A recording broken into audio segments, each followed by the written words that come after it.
Hello everyone, I'm Sergio Ortiz. I'm going to record this presentation on my phone and I'm going to also post my presentation so you can view the videos I chose and why. On the first clip,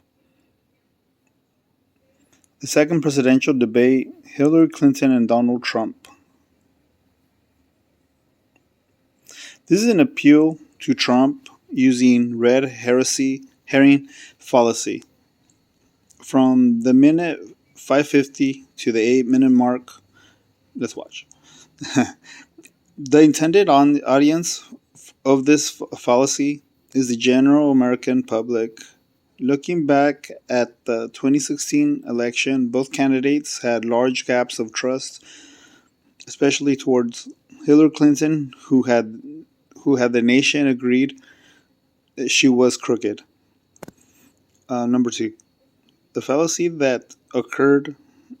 Trump is questioned about his Entertainment Tonight interview, where his disgusting bragging comments about women years ago. Trump doesn't seem to answer the questions if he ever assaulted women. Number three, Trump wanted to hide the truth. Trump evades the questions thrown at him and changes the narrative to the war on ISIS to attack instead of the original question. Number four, the means of persuasion. Trump is talking to his voting base and revealing to them that he was just exaggerating about his adventures with women. In the clip, both candidates had large gaps of trust. Hillary Clinton, who the nation agreed was labeled as Crooked Hillary, and our nation voted for Trump as the lesser evil of the two. This clip is somewhat effective since it garnered Trump enough votes for him to win the election, and it also changed the minds of the U.S. population of what is yet to come from the man with the Midas touch, as he has been called throughout the 80s and the 90s.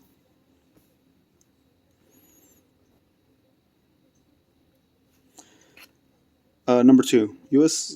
President Trump says people predict an April end to coronavirus. This is a hasty generalization fallacy. The intended audience of the fallacy is the general American public. Number two, the fallacy that occurred is that Trump is claiming that the coronavirus will simply disappear with warmer weather, even though at the time there was no evidence to support that statement.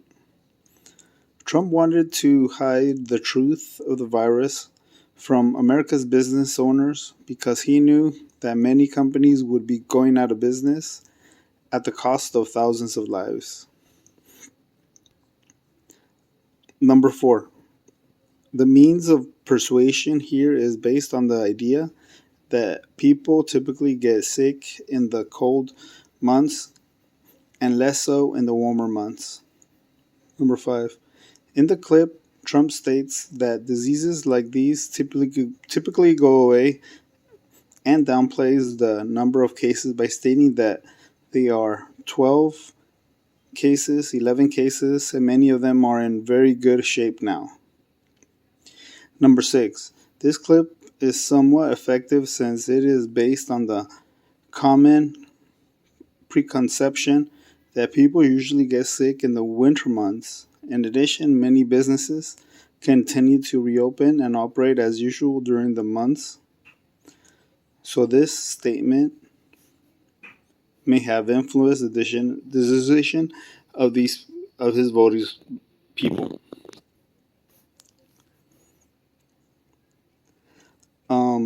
Number three, President Donald Trump knows more than anybody, and nobody knows more. I really recommend this video. These arguments contain a typical fallacy named appeal to authority. Trump's intended audience in the clip is those that like simple arguments and trust him as an authority. Number two, The fallacy here is that Trump is claiming to know better than anyone else about any given topic. However, his authority and experience are not necessarily applicable in all situations. Number three, the message that Trump is trying to communicate is that he is the best and wants to convince others that there is no reason to doubt him. Number four, the means of persuasion, mainly repetition and definitive statements, instead of giving evidence to support his claims. He simply repeats that he knows best because his supposed experience in many fields. Number five, in the clip, Trump repeats, "Nobody knows more than I do," across many different interviews over many years. Overall, the effectiveness of this flawed logic will work on anyone that is convinced by repetition. And if someone hears something enough times, they might believe it to be true, which is what Trump wants to accomplish. This ends my presentation. I hope you like it. And please go through my presentation that I will be posting for a complete experience.